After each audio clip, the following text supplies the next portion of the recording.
Blog Talk Radio.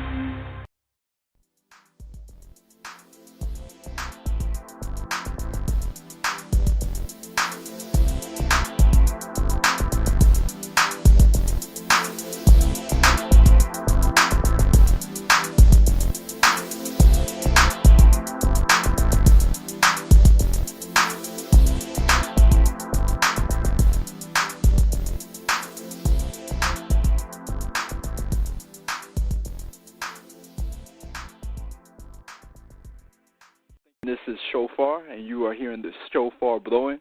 The Shophar is blown to inspire people to do their thing. The Shophar is blown to coronate a king or a queen.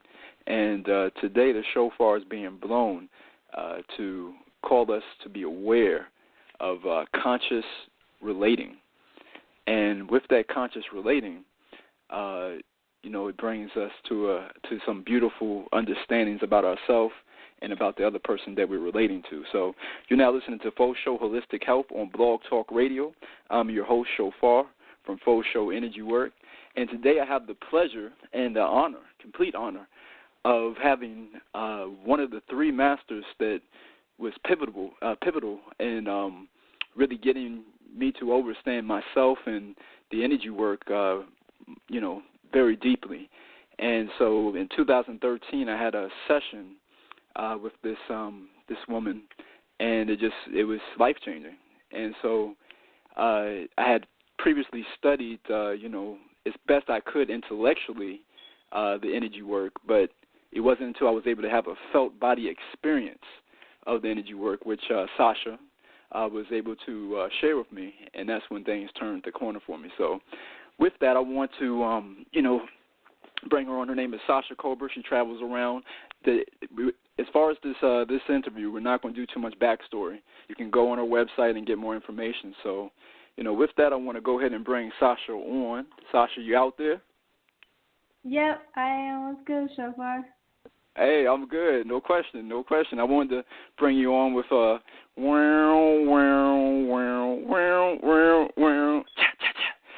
Outcast joint from back in the day.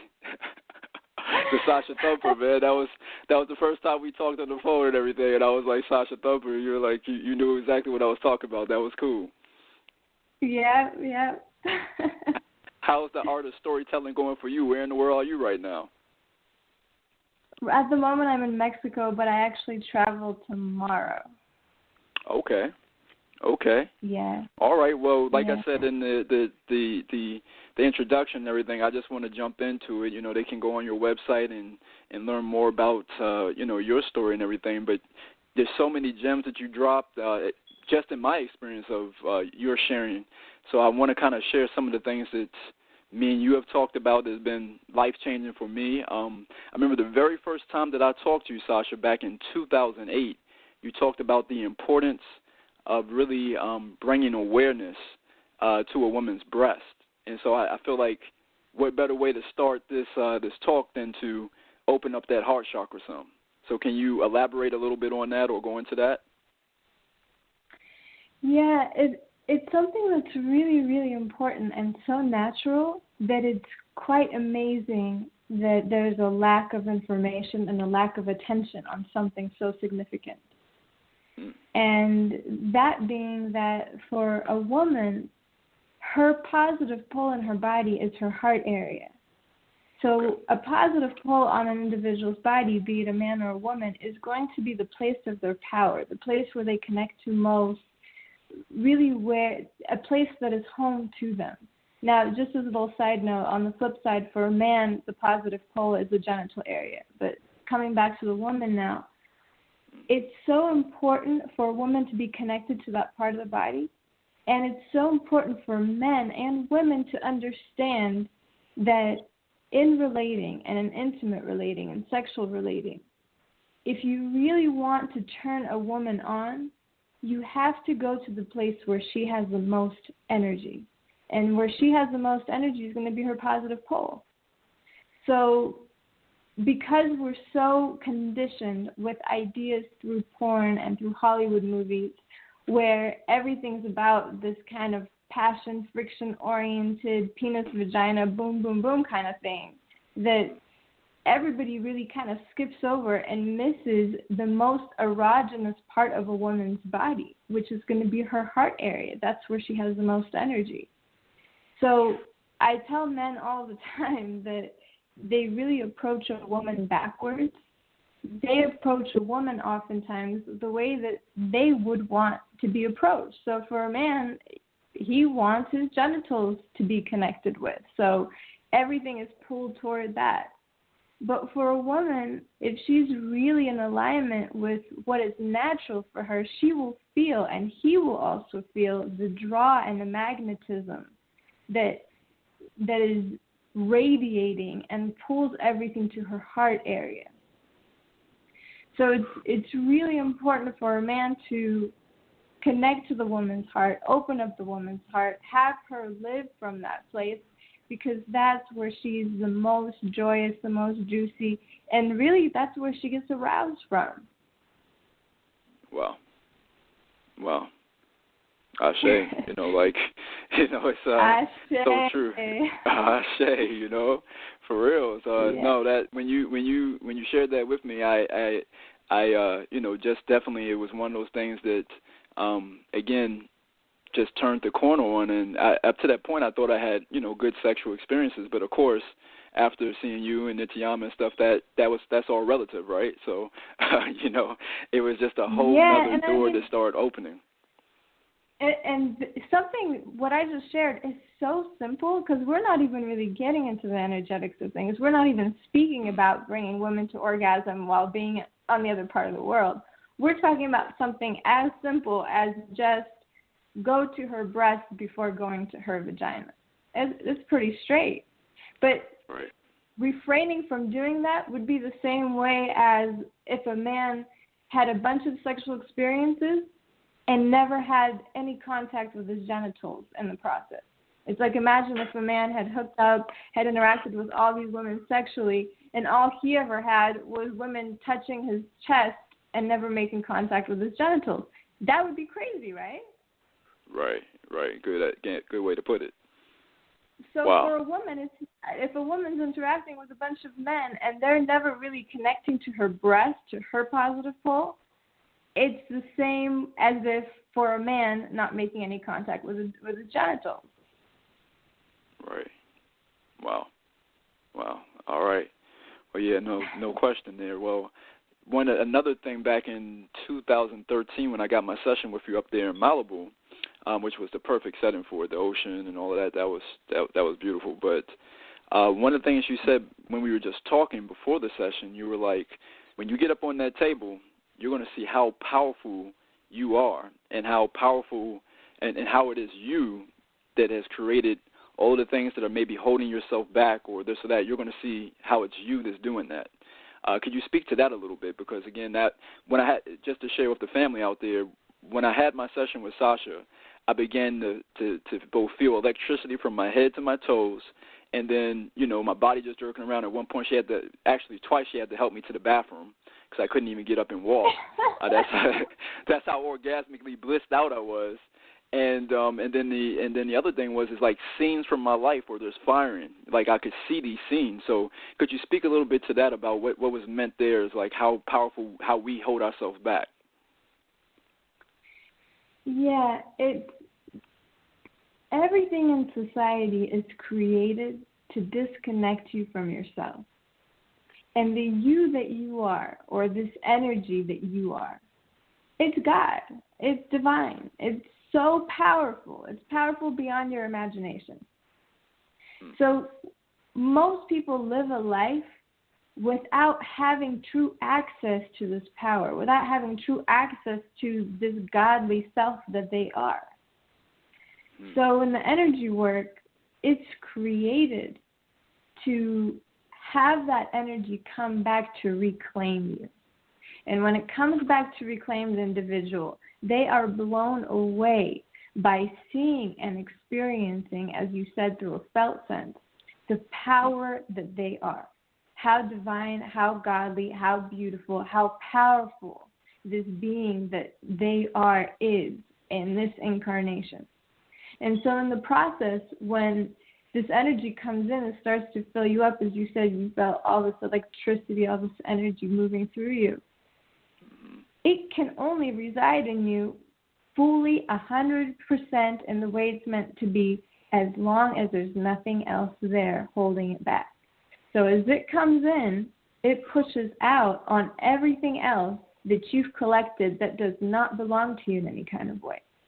And this is how, in the process, when you mentioned that you would see all these images and pictures of different things that gone on for you in your life, it's when what you've been holding on to, these false belief patterns, conditioning, different memories that have affected you in certain kind of ways, whatever's been held in the body, as it's being released, as this energy comes in, floods into you, and starts to push out on all these things, when they come to the surface on their way out, you actually get to see them.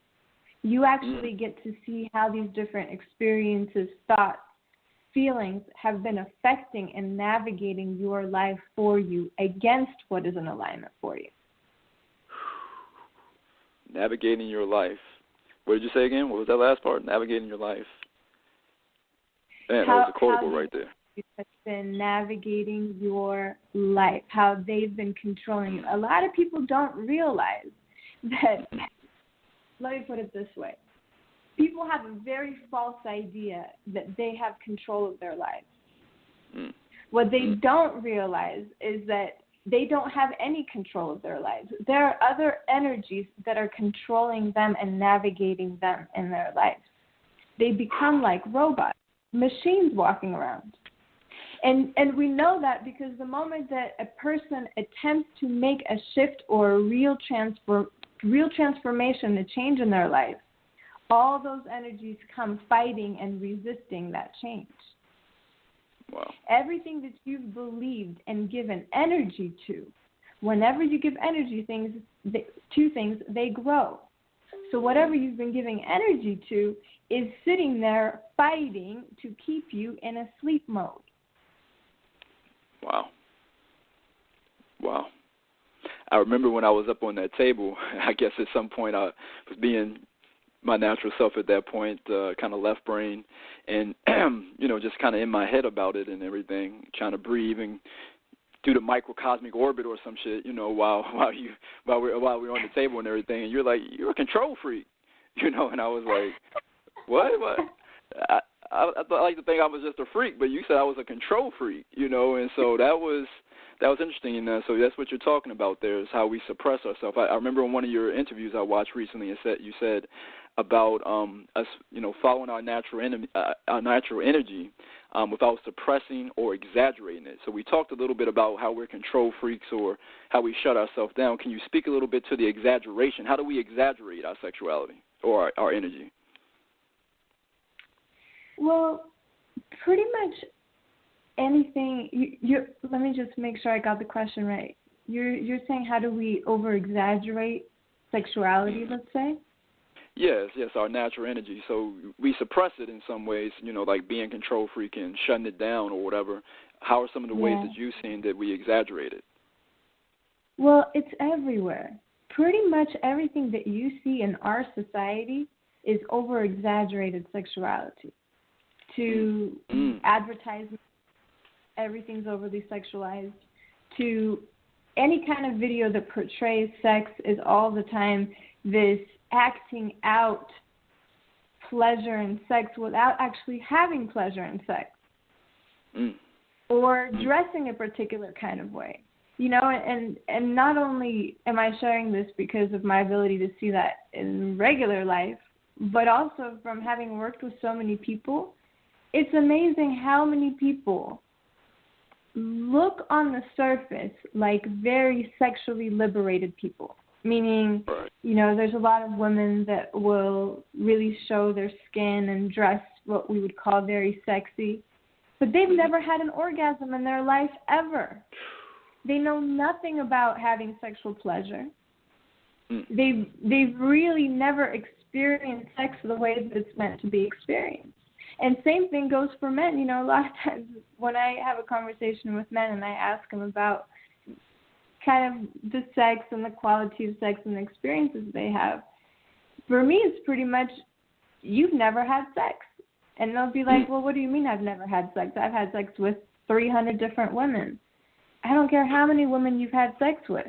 Just because you stick a penis in a vagina and you ejaculate at the end of it does not mean that you've ever actually really experienced real sex in the way it was meant to be.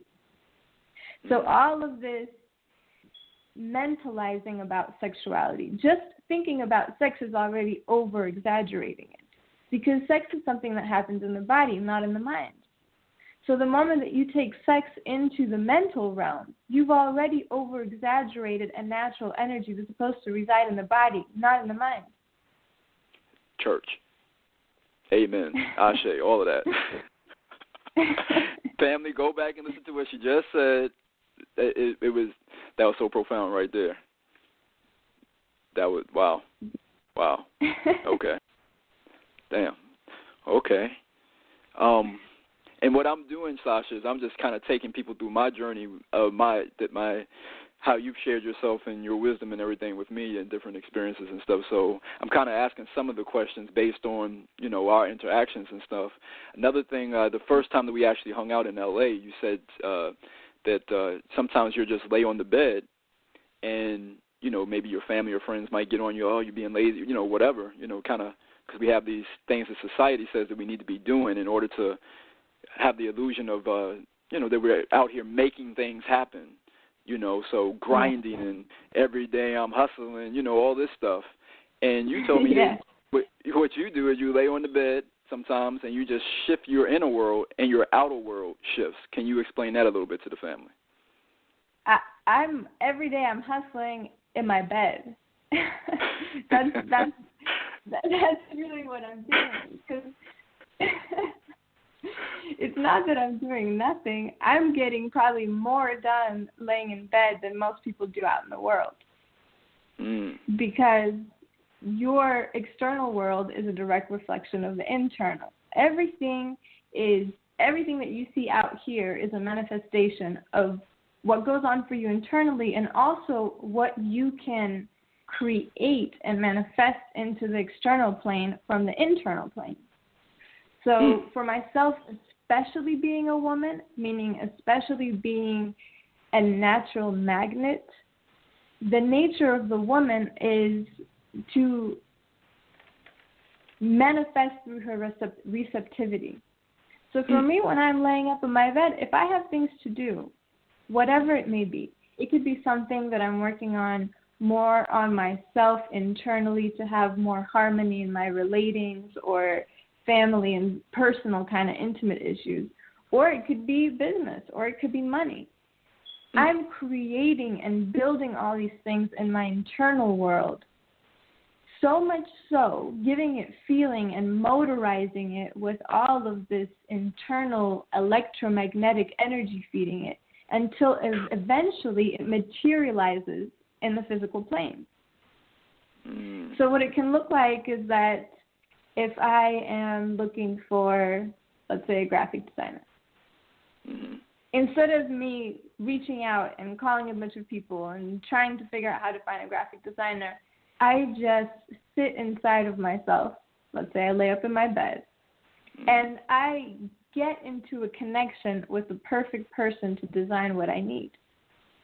And then from there, by me feeling and being with a particular thing, eventually life externally has to mirror what I'm creating and what I'm experiencing internally. So that's how I hustle in my bed. Now, on the flip side, and I really want to share this because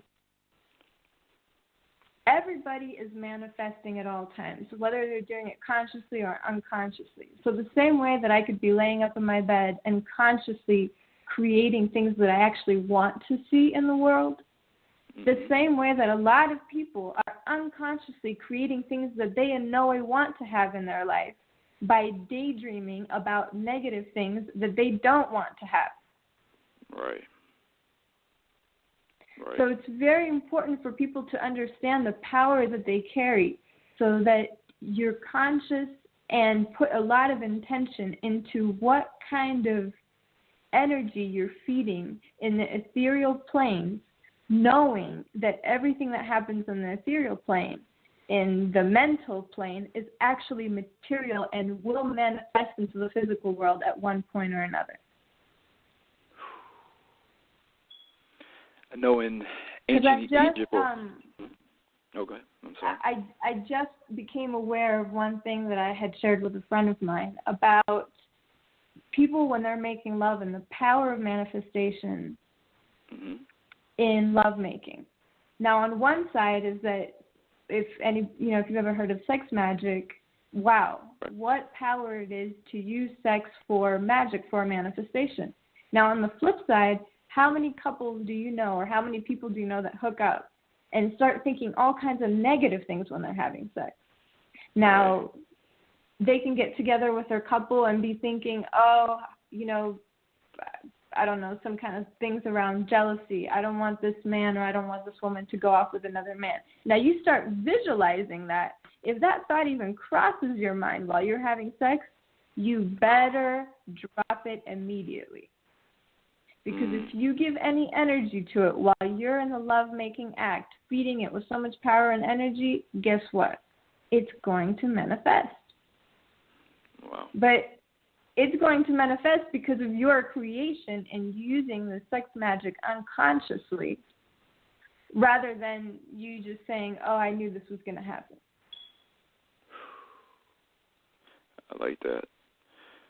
Wow. Yeah, like you were saying, letting this energy to redeem us and wow, giving attention, being very aware. I know in ancient Kemet, ancient Egypt, they would show the pharaoh as having a flail and a crook, to either in the left hand to gently, the yin side to pull her himself back to awareness, or to beat ourselves back to awareness. So sounds like what you're saying is we definitely need to, especially in the love making, we need to really be aware, bring awareness into the bedroom. That's why the name of the show is Conscious Relating. And speaking of being aware, Sasha, I know you talked a little bit about alcohol being going into the club and watching people and seeing how people use alcohol to actually put space between them and their pain. What about sex? How have you seen, either in your personal life or in the work that you do, people using sex, the actual act of sex, to distance themselves from pain? Well, pretty much anything that you do without awareness can be an escapism. So anything that creates a release as well can be a way of discharging certain types of energy so you don't have to feel them. Gotcha. So for sure, just like all other vices, be it alcohol, drugs, shopping, food, and sex, all of those things can be used to escape from oneself.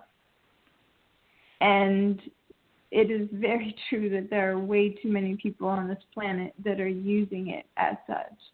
I just did a session for this man yesterday, and the theme of the session, which I may even post to my YouTube channel at some point if people want to check it out, is he finally got into a relating with a woman that he really enjoyed. Okay. And she was really enjoying him. And he told me that he became so insecure in the relating. He just felt so uncomfortable and so insecure about the possibility of her going off with someone else that he broke up with her. Oh, my God, yeah. Okay. And to me, it's just crazy to think that, and also to know how common it has become because of the stories that I hear from people, that they would rather have these superficial escapism type of sexual hookups that never really touch them or bring up any kind of feeling in them so as to keep themselves from ever feeling their false beliefs about how they're not good enough, how jealousy and basically all the insecurities that may come up in a relating. They would rather keep themselves from having deep intimacy and have these just escapism type of sexual hookups just to keep themselves from feeling uncomfortable. That's insane. Yeah, I can see that. How we may, on the outside, I remember you talking about love songs and the idea of romance and the one and everything, and we have these different ideals or ideas in our mind or whatever, but then when the real experience comes to us, we find ourselves not ready or underprepared, and really it's no preparation other than just taking our breath and being present, like you said, just like you told me before, just show up.